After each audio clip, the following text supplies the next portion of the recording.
हर हर महादेव। सनातन धर्म में भगवान शिव को मानने और उनकी आराधना करने वाले अनेक भक्त हैं। भगवान शिव की श्रद्धा भाव से पूजा करने से सभी पापों से मुक्ति मिलती है।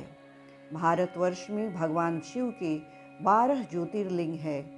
श्रावण मास की कथा की श्रृंखला में आज की कथा मल्लिकार्जुन ज्योतिर्लिंग की है, जो भारत के 12 ज्योतिर्लिंगों में से एक है। मल्लिकार्जुन ज्योतिर्लिंग भगवान शिव का एक प्रसिद्ध ज्योतिर्लिंग है। यह ज्योतिर्लिंग आंध्र प्रदेश में कृष्णा नदी के तट पर स्थित है। इस ज्योतिर्लिंग को दक्षिण भारत का कैलाश भी कहा जाता है। इसके दर्शन मात्र से ही सभी लोगों की मनोकामनाएं पूर्ण होती हैं। हिंदू धर्म पुराणों में बताया गया है कि मल्लिकार्जुन ज्योतिर्लिंग में भगवान शिव माता पार्वती के साथ स्वयं ही विराजित हैं। श्रीशैल पर्वत पर स्थित यह ज्योतिर्लिंग भगवान शिव के 12 ज्योतिर्लिंगों में से एक है।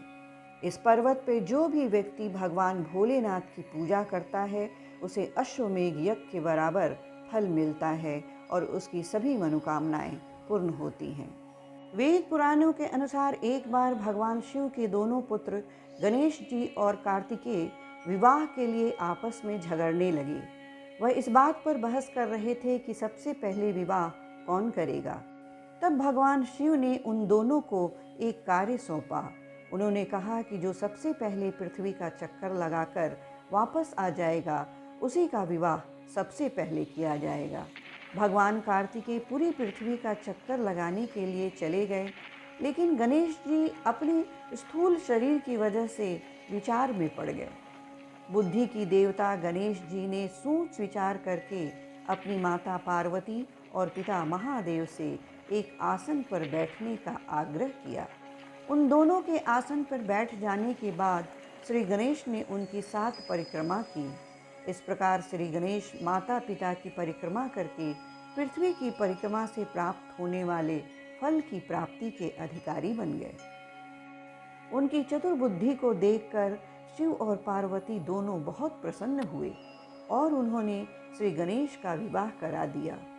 जब कार्तिकेय पृथ्वी से वापस लौटे तो गणेश जी को विवाहित पाकर अपने माता पिता से अत्यंत क्रोधित हो गए। क्रोधित होकर कार्तिकेय क्रोच पर्वत पर आ गए। इसके बाद सभी देवता उनसे कैलाश पर्वत पर लौटने की विनती करने लगे, लेकिन वो नहीं माने। पुत्र वियोग में माता पार्वती और भगवान शिव दुखी हो गए। जब दोनों से रहा नहीं गया, तब वह स्वयं क्रोच पर्वत पर गए। माता पिता के आने की खबर सुनकर कार्तिकेय वहां से और दूर चले गए।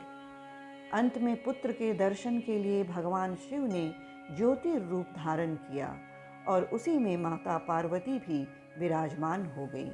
उसी दिन से इन्हें मल्लिकार्जुन ज्योतिर्लिंग के नाम से जाना जाने लगा।